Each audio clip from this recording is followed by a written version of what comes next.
The Adventures of Sherlock Holmes by Arthur Conan Doyle. Chapter 3. A Case of Identity.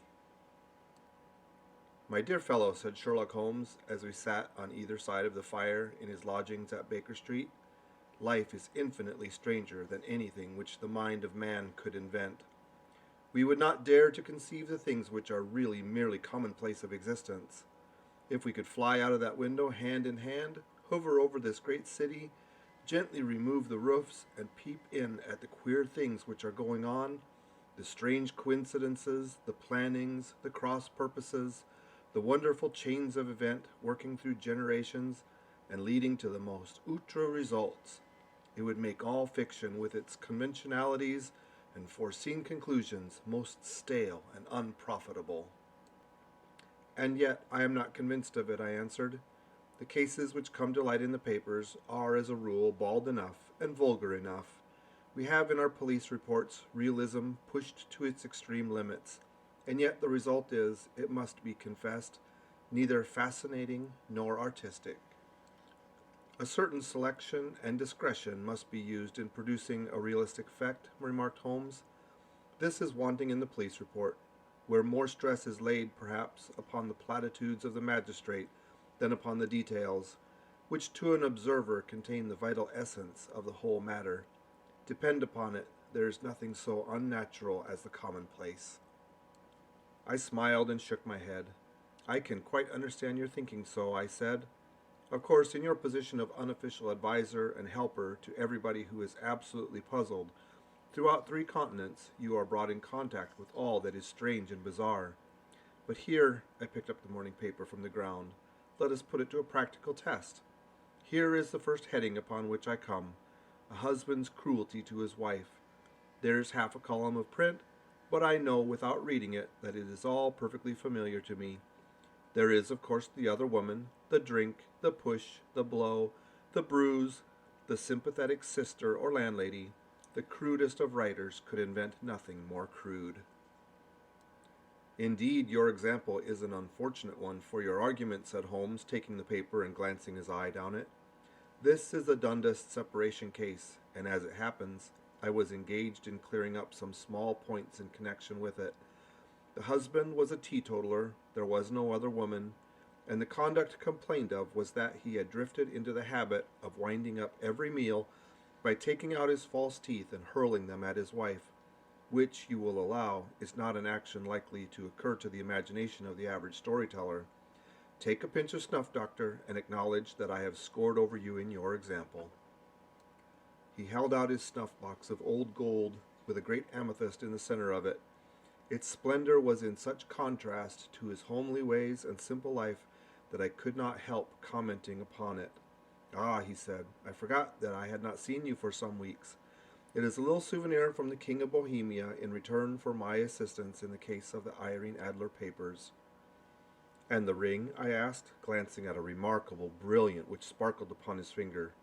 "It was from the reigning family of Holland, though the matter in which I served them was of such delicacy that I cannot confide it even to you, who have been good enough to chronicle 1 or 2 of my little problems." "And have you any on hand just now?" I asked with interest. "Some 10 or 12, but none which present any feature of interest. They are important, you understand, without being interesting. Indeed, I have found that it is usually in unimportant matters that there is a field for the observation and for the quick analysis of cause and effect which gives the charm to an investigation. The larger crimes are apt to be the simpler, for the bigger the crime, the more obvious, as a rule, is the motive. In these cases, save for one rather intricate matter which has been referred to me from Marseille, there is nothing which presents any features of interest. It is possible, however, that I may have something better before very many minutes are over, for this is one of my clients, or I am much mistaken." He had risen from his chair and was standing between the parted blinds, gazing down into the dull, neutral-tinted London street. Looking over his shoulder, I saw that on the pavement opposite there stood a large woman with a heavy fur boa around her neck, and a large curling red feather in a broad-brimmed hat which was tilted in a coquettish Duchess of Devonshire fashion over her ear. From under this great panoply she peeped up in a nervous, hesitating fashion at our windows. while her body oscillated backwards and forward, and her fingers fidgeted with her glove buttons. Suddenly, with a plunge as of a swimmer who leaves the bank, she hurried across the street, and we heard the sharp clang of the bell. I have seen those symptoms before, said Holmes, throwing his cigarette into the fire. Oscillation upon the pavement always means an affaire de coeur. She would like advice, but is not sure that the matter is not too delicate for communication. And yet, even here we may discriminate. When a woman has been seriously wronged by a man, she no longer oscillates, and the usual symptom is a broken bell wire. Here we may take it that there is a love matter, but that the maiden is not so much angry as perplexed or grieved. But here she comes in person to resolve our doubts. As he spoke, there was a tap at the door, and the boy in buttons entered to announce Miss Mary Sutherland, while the lady herself loomed behind his small black figure like a full-sailed merchantman behind a tiny pilot boat. Sherlock Holmes welcomed her with the easy courtesy for which he was remarkable, and having closed the door and bowed her into an armchair, he looked her over in the minute and yet abstracted fashion which was peculiar to him. "Do you not find," he said, "that with your short sight it is a little trying to do so much typewriting?" "I did at first," she answered, "but now I know where the letters are without looking." Then, suddenly realizing the full purport of his words, she gave a violent start and looked up with fear and astonishment upon her broad, good-humored face. "You've heard about me, Mr. Holmes," she cried. "How else could you know all of that?" "Never mind," said Holmes, laughing. "It is my business to know things. Perhaps I've trained myself to see what others overlook. If not, why should you come to consult me?" "I came to you, sir, because I heard of you from Mrs. Etheridge, whose husband you found so easy when the police and everyone had given him up for dead. Oh, Mr. Holmes, I wish you would do as much for me. I'm not rich, but I still have 100 a year in my own right, besides the little that I make by the machine, and I would give it all to know what has become of Mr. Hosmer Angel." "Why did you come away to consult me in such a hurry?" asked Sherlock Holmes, with his fingertips together and his eyes to the ceiling. Again a startled look came over the somewhat vacuous face of Miss Mary Sutherland. "Yes, I did bang out of the house," she said, "for it made me angry to see the easy way in which Mr. Windibank, that is, my father, took it all. He would not go to the police, and he would not go to you, and so at last, as he would do nothing, and he kept on saying that there is no harm done, it made me mad, and I just on with my things and came right away to you." "Your father," said Holmes. "Your stepfather, surely, since the name is different." "Yes, my stepfather. I call him father, though it sounds funny too, for he is only 5 years and 2 months older than myself." "And your mother is alive?" "Oh yes, mother is alive and well. I wasn't best pleased, Mr. Holmes, when she married again so soon after father's death, and a man who was nearly 15 years younger than herself. Father was a plumber in the Tottenham Court Road, and he left a tidy business behind him, which mother carried on with Mr. Hardy, the foreman. But when Mr. Windibank came, he made her sell the business, for he was very superior, being a traveller in wines. They got £4,700 for the goodwill and interest, which wasn't near as much as father could have got if he had been alive." I had expected to see Sherlock Holmes impatient under this rambling and inconsequential narrative, but on the contrary he had listened with the greatest concentration of attention. "Your own little income," he asked, "does it come out of the business?" "Oh, no, sir. It is quite separate, and was left me by my Uncle Ned in Auckland. It is in New Zealand stock, paying 4.5%. £2,500 was the amount, but I can only touch the interest." "You interest me extremely," said Holmes, "and since you draw so large a sum as 100 a year, with what you earn into the bargain, you no doubt travel a little and indulge yourself in every way. I believe that a single lady can get on very nicely upon an income of about £60. "I could do with much less than that, Mr. Holmes, but you understand that as long as I live at home I don't wish to be a burden to them, and so they have the use of the money just while I am staying with them. Of course, that's only just for the time. Mr. Windibank draws my interest every quarter and pays it over to mother, and I find that I can do pretty well with what I earn at typewriting. It brings me 2 pence a sheet, and I can often do from 15 to 20 sheets in a day." "You have made your position very clear to me," said Holmes. "This is my friend Dr. Watson, before whom you can speak as freely as before myself. Kindly tell us all about your connection with Mr. Hosmer Angel." A flush stole over Miss Sutherland's face, and she picked nervously at the fringe of her dress. "I met him first at the gasfitters' ball," she said. "They used to send Father tickets when he was alive, and then afterward they remembered us and sent them to Mother. Mr. Windibank did not wish us to go. He never did wish us to go anywhere. He would get quite mad if I wanted so much as to join a Sunday school treat. But this time I was set on going, and I would go, for what right had he to prevent? He said the folk were not fit for us to know when all Father's friends were to be there. And he said that I had nothing fit to wear when I had my purple plush that I had never so much as taken out of the drawer. At last, when nothing else would do, he went off to France upon the business of the firm, and we went, Mother and I, with Mr. Hardy, who used to be our foreman, and it was there I met Mr. Hosmer Angel." "I suppose," said Holmes, "that when Mr. Windibank came back from France, he was very annoyed at your having gone to the ball?" "Oh, well, he was very good about it. He laughed, I remembered, and shrugged his shoulders, and he said there was no use denying anything to a woman, for she would have her way." "I see. Then at the gasfitters' ball you met, as I understand, a gentleman called Mr. Hosmer Angel?" "Yes, sir. I met him that night, and he called next day to ask if we had got home all safe, and after that we met him, that is to say, Mr. Holmes, I met him twice for walks. But after that Father came back again, and Mr. Hosmer Angel could not come to the house any more." "No?" "Well, you know Father didn't like anything of the sort. He wouldn't have any visitors if he could help it, and he used to say that a woman should be happy in her own family circle. But then, as I used to say to Mother, a woman wants her own circle to begin with, and I had not got mine yet." "But how about Mr. Hosmer Angel? Did he make no attempt to see you?" "Well, Father was going off to France again in a week, and Hosmer wrote and said that it would be safer and better not to see each other until he had gone. We could write in the meantime, and he used to write every day. I took the letters in the morning, so there was no need for Father to know." "Were you engaged to the gentleman at this time?" "Oh, yes, Mr. Holmes. We were engaged after the first walk that we took. Hosmer, Mr. Angel, was a cashier in an office in Leadenhall Street, and—" "What office?" "That's the worst of it, Mr. Holmes. I don't know." "Where did he live, then?" "He slept on the premises." "And you don't know his address?" "No, except that it was Leadenhall Street." "Where did you address your letters, then?" "To the Leadenhall Street post office, to be left till called for. He said that if they were sent to the office he would be chaffed by all the other clerks about having letters from a lady. So I offered to typewrite them, like he did his, but he wouldn't have that, for he said that when I wrote them they seemed to come from me, but when they were typewritten he always felt that the machine had come between us. That will just show you how fond he was of me, Mr. Holmes, and the little things that he would think of."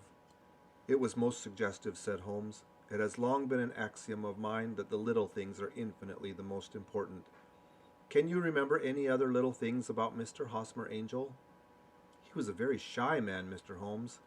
He would rather walk with me in the evening than in the daylight, for he said that he hated to be conspicuous. Very retiring and gentlemanly he was. Even his voice was gentle.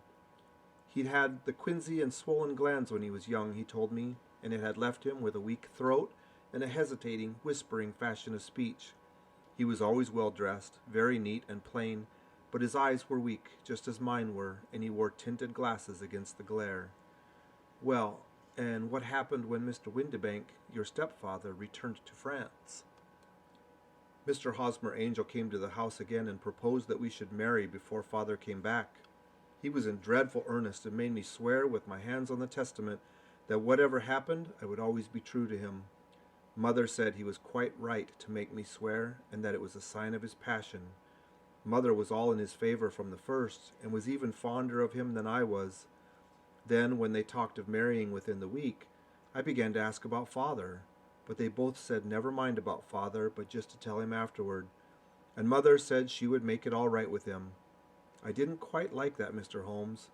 It seemed funny that I should ask his leave, as he was only a few years older than me, but I didn't want to do anything on the sly. So I wrote to Father at Bordeaux, where the company has its French offices, but the letter came back to me on the very morning of the wedding." "It missed him then?" "Yes, sir, for he had started to England just before it arrived." "Ha, that was unfortunate. Your wedding was arranged then for the Friday? Was it to be in church? Yes, sir, but very quietly. It was to be at St. Saviour's near King's Cross, and we were to have breakfast afterward at the St. Pancras Hotel. Hosmer came for us in a hansom, but as there were two of us, he put us both into it and stepped himself into a four-wheeler, which happened to be the only other cab in the street. We got to the church first, and when the four-wheeler drove up, we waited for him to step out, but he never did. And when the cabman got down from the box and looked, there was no one there. The cabman said that he could not imagine what had become of him, for he had seen him get in with his own eyes. That was last Friday, Mr. Holmes, and I have never seen or heard anything since then to throw any light upon what became of him. It seems to me that you have been very shamefully treated, said Holmes. Oh, no, sir. He was too good and kind to leave me so.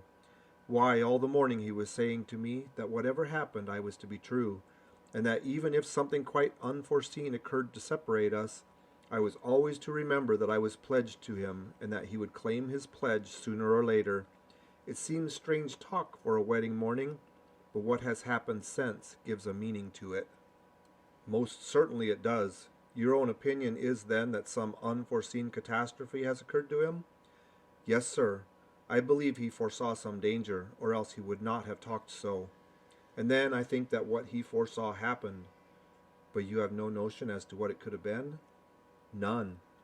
One more question. How did your mother take the matter? She was angry, and said that I was never to speak of the matter again. And your father? Did you tell him? Yes, and he seems to think with me that something had happened, and that I should hear of Hosmer again. As he said, what interest could anyone have in bringing me to the doors of the church and then leaving me?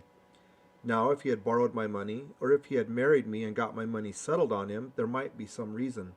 But Hosmer was very independent about money, and never would look at a shilling of mine. And yet, what could have happened, and why could he not write? Oh, it drives me half mad to think of it, and I can't sleep a wink at night. She pulled a little handkerchief out of her muff and began to sob heavily into it. I shall glance into the case for you, said Holmes, rising, and I have no doubt that we shall reach some definite result. Let the weight of the matter rest upon me now, and do not let your mind dwell upon it further. Above all, try to let Mr. Hosmer Angel vanish from your memory, as he has done from your life. Then you don't think I'll see him again? I fear not. Then what has happened to him? You will leave that question in my hands. I should like an accurate description of him, and any letters of his which you can spare. I advertised for him in last Saturday's Chronicle, she said. Here is the slip, and here are 4 letters from him. Thank you. And your address? Number 31 Lion Place, Camberwell. Mr. Angel's address you never had, I understand. Where is your father's place of business? He travels for Westhouse and Marbank, the great claret importers of Fenchurch Street. Thank you. You have made your statement very clearly. You will leave the papers here, and remember the advice which I have given you. Let the whole incident be a sealed book, and do not allow it to affect your life. You are very kind, Mr. Holmes, but I cannot do that. I shall be true to Hosmer. He shall find me ready when he comes back. For all the preposterous hat and the vacuous face, there was something noble in the simple faith of our visitor which compelled our respect. She laid her little bundle of papers upon the table and went her way, with a promise to come again whenever she might be summoned. Sherlock Holmes sat silent for a few minutes, with his fingertips still pressed together, his legs stretched out in front of him, and his gaze directed upward to the ceiling. Then he took down from the rack the old oily clay pipe, which was to him as a counselor, and having lit it, he leaned back in his chair with the thick blue cloud wreath spinning up from him, and a look of infinite languor on his face. Quite an interesting study, that maiden, he observed. I found her more interesting than her little problem, which, by the way, is rather a trite one. You will find parallel cases, if you consult my index, in Andover in 77, and there was something of the sort at The Hague last year. Old as is the idea, however, there were 1 or 2 details which were new to me, but the maiden herself was most instructive. You appeared to read a good deal upon her which was quite invisible to me, I remarked. Not invisible, but unnoticed, Watson. You did not know where to look, and so you missed all that was important. I can never bring you to realize the importance of sleeves, the suggestiveness of thumbnails, or the great issues that may hang from a bootlace. Now, what did you gather from that woman's appearance? Describe it." "Well, she had a slate-colored, broad-brimmed straw hat with a feather of brickish red. Her jacket was black, with black beads sewn upon it, and a fringe of little black jet ornaments. Her dress was brown, rather darker than coffee color, with a little purple plush at the neck and sleeves. Her gloves were grayish, and were worn through at the right forefinger. Her boots I didn't observe. She had small, round, hanging gold earrings, and a general air of being fairly well-to-do in a vulgar, comfortable, easy-going way." Sherlock Holmes clapped his hands softly together and chuckled. "Upon my word, Watson, you are coming along wonderfully. You have really done very well indeed. It is true that you have missed everything of importance, but you have hit upon the method, and you have a quick eye for color. Never trust your general impressions, my boy, but concentrate yourself upon details. My first glance is always at a woman's sleeve. In a man it is perhaps better to first take the knee of the trouser. As you observe, this woman had plush upon her sleeves, which is a most useful material for showing traces. The double line a little above the wrist, where the typewritist presses against the table, was beautifully defined. The sewing machine of the hand type leaves a similar mark, but only on the left arm, and on the side of it farthest from the thumb, instead of being right across the broadest part, as this was. Then I glanced at her face, and observing the dint of a pince-nez on either side of her nose, I ventured a remark upon short sight and typewriting, which seemed to surprise her. It surprised me.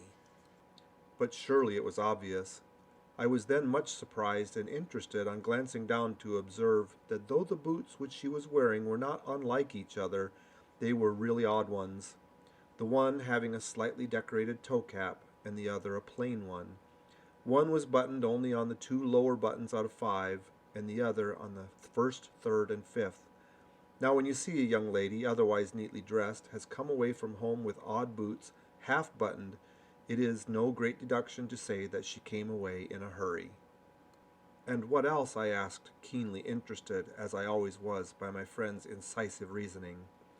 "I noted in passing that she had written a note before leaving home, but after being fully dressed. You observed that her right glove was torn at the forefinger, but you did not apparently see that both glove and finger were stained with violet ink. She had written in a hurry and dipped her pen too deep. It must have been this morning, or the ink would not remain clear upon the finger. All this is amusing, though rather elementary, but I must go back to business, Watson. Would you mind reading me the advertised description of Mr. Hosmer Angel?" I held the little printed slip to the light.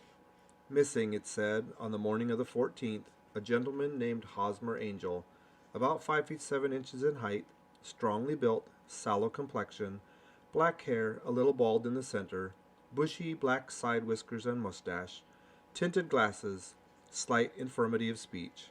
Was dressed when last seen in black frock coat faced with silk, black waistcoat, gold Albert chain, and gray Harris tweed trousers, with brown gaiters over elastic-sided boots. Known to have been employed in an office in Leadenhall Street. Anybody bringing N.C.N.C." "That will do," said Holmes.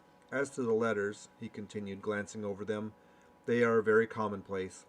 Absolutely no clue in them to Mr. Angel, save that he quotes Balzac once. There's one remarkable point, however, which will no doubt strike you." "They are typewritten," I remarked. "Not only that, but the signature is typewritten. Look at the neat little Hosmer Angel at the bottom. There's a date, you see, but no superscription except Leadenhall Street, which is rather vague. The point about the signature is very suggestive. In fact, we may call it conclusive." "Of what?" "My dear fellow, is it possible you do not see how strongly it bears upon the case?" "I cannot say that I do, unless it were that he wished to be able to deny his signature if an action for breach of promise were instituted." "No, that is not the point. However, I shall write 2 letters which should settle the matter. One is to a firm in the city, and the other is to the young lady's stepfather, Mr. Windibank, asking him whether he would meet us here at 6 o'clock tomorrow evening. It is just as well that we should do business with the male relatives. And now, Doctor, we can do nothing until the answers to those letters come, so we may put our little problem upon the shelf for the interim."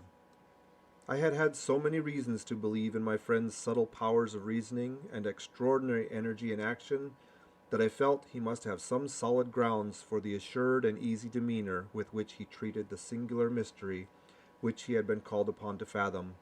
Only once had I known him to fail, in the case of the King of Bohemia and of the Irene Adler photograph, but when I looked back to the weird business of the sign of 4 and the extraordinary circumstances connected with the study in scarlet, I felt that it would be a strange tangle indeed which he could not unravel.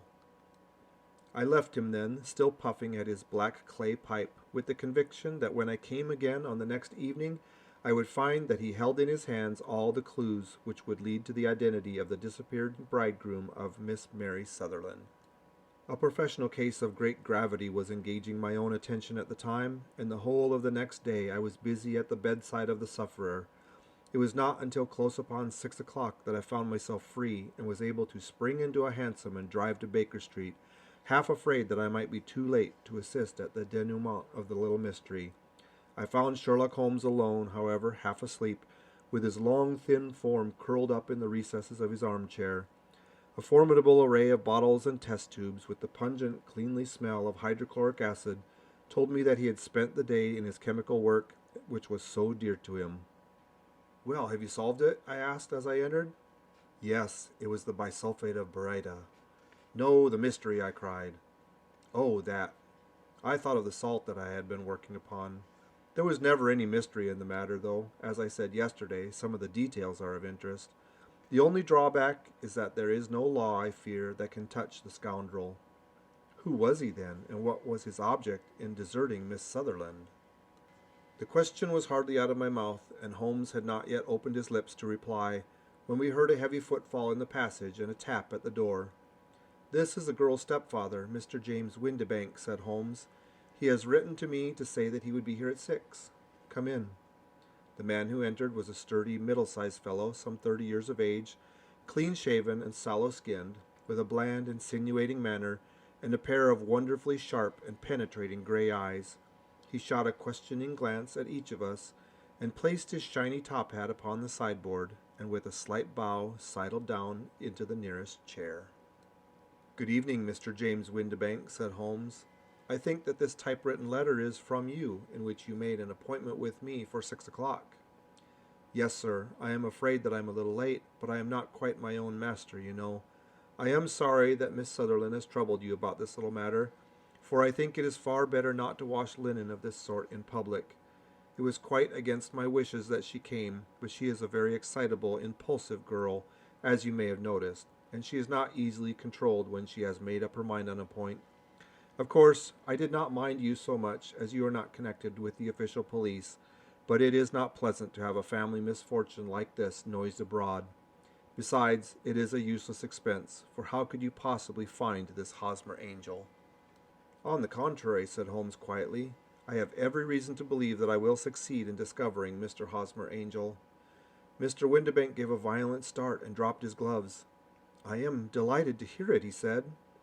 "It is a curious thing," remarked Holmes, "that a typewriter has really quite as much individuality as a man's handwriting. Unless they are quite new, no two of them write exactly alike. Some letters get more worn than others, and some wear only on one side. Now you remark that this note is of yours, Mr. Windibank, that in every case there is some little slurring over the E, and a slight defect in the tail of the R. There are 14 other characteristics, but those are the more obvious. We do all our correspondence with this machine at the office, and no doubt it is a little worn," our visitor answered, glancing keenly at Holmes with his bright little eyes. "And now I will show you what is really a very interesting study, Mr. Windibank," Holmes continued. "I think of writing another little monograph some of these days on the typewriter and its relation to crime. It is a subject to which I have devoted some little attention. I have here 4 letters which purport to have come from the missing man. They are all typewritten. In each case, not only are the E's slurred and the R's tailless, but you will observe, if you care to use my magnifying lens, that the 14 other characteristics to which I have alluded are there as well." Mr. Windibank sprang out of his chair and picked up his hat. "I cannot waste time over this sort of fantastic talk, Mr. Holmes," he said. "If you catch the man, catch him, and let me know when you have done it." "Certainly," said Holmes, stepping over and turning the key in the door. I let you know, then, that I have caught him." "What? Where?" shouted Mr. Windibank, turning white to his lips and glancing about him like a rat in a trap. "Oh, it won't do. Really it won't," said Holmes suavely. "There is no possible getting out of it, Mr. Windibank. It is quite too transparent, and it was a very bad compliment when you said that it was impossible for me to solve so simple a question. That's right. Sit down and let's talk it over." Our visitor collapsed into a chair with a ghastly face and a glitter of moisture on his brow. It's not actionable," he stammered. "I am very much afraid that it is not. But between ourselves, Windibank, it was as cruel and selfish and heartless a trick in a petty way as ever came before me. Now let me just run over the course of events, and you will contradict me if I go wrong." The man sat huddled in his chair with his head sunk upon his breast like one who is utterly crushed. Holmes stuck his feet up in the corner of the mantelpiece, and leaning back with his hands in his pockets, began talking rather to himself, as it seemed, than to us. "The man married a woman very much older than himself for her money," he said, "and he enjoyed the use of the money of the daughter so long as she lived with them. It was a considerable sum for people in their position, and the loss of it would have made a serious difference.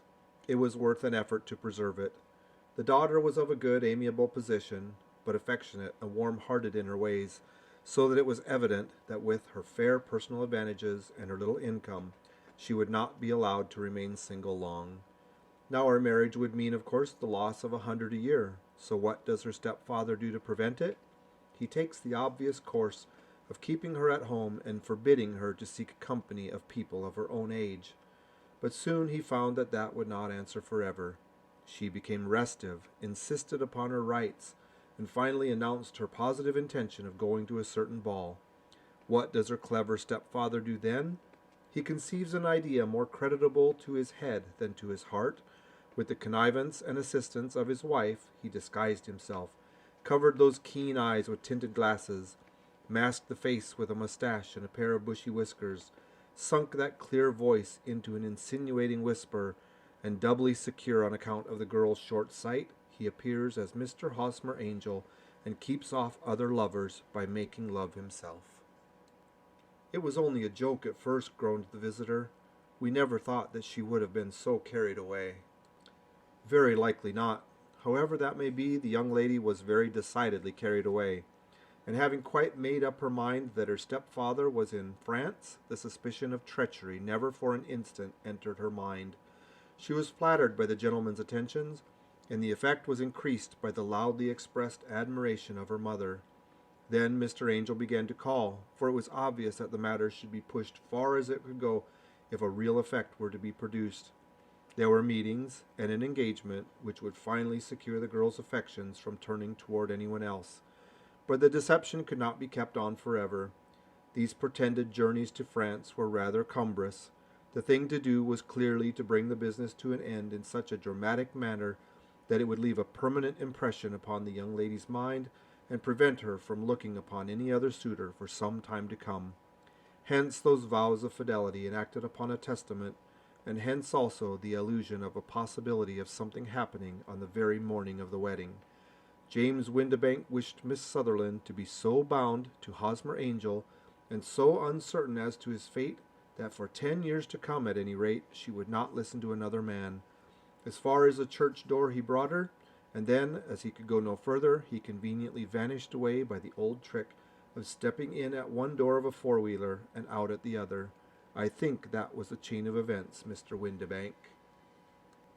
Our visitor had recovered something of his assurance while Holmes had been talking, and he rose from his chair now with a cold sneer upon his pale face. "It may be so, or it may not, Mr. Holmes," he said.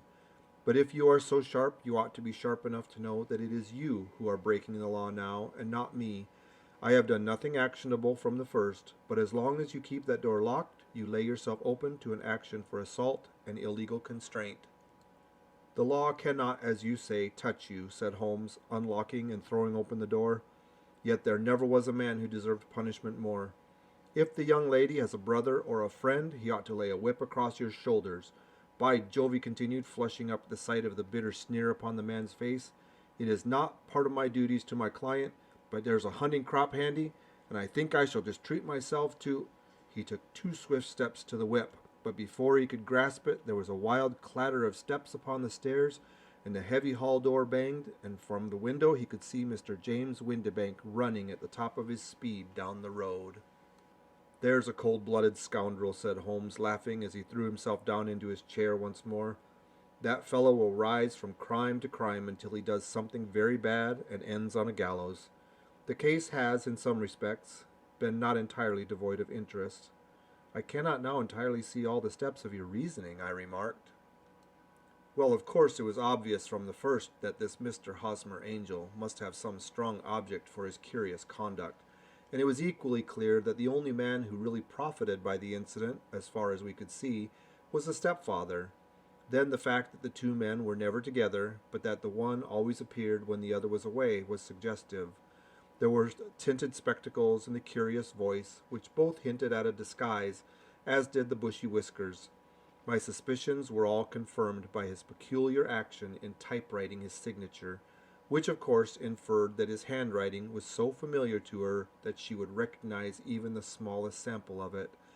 You see, all these isolated facts, together with many minor ones, all pointed in the same direction." "And how did you verify them?" "Having once spotted my man, it was easy to get corroboration. I knew the firm for which this man worked.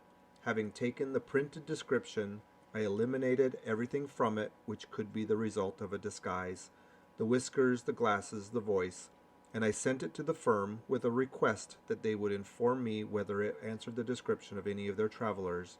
I had already noticed the peculiarities of the typewriter, and I wrote the man himself at his business address, asking him if he would come here. As I expected, his reply was typewritten and revealed the same trivial but characteristic defects. The same post brought me a letter from Westhouse and Marbank of Fenchurch Street to say that the description tallied in every respect with that of their employee, James Windibank. Voila tout. And Miss Sutherland? If I tell her, she will not believe me. You may remember the old Persian saying, 'There's danger for him who taketh the tiger cub, and danger also for whoso snatches a delusion from a woman.' There is as much sense in Hafiz as in Horace, and as much knowledge of the world." End of chapter 3.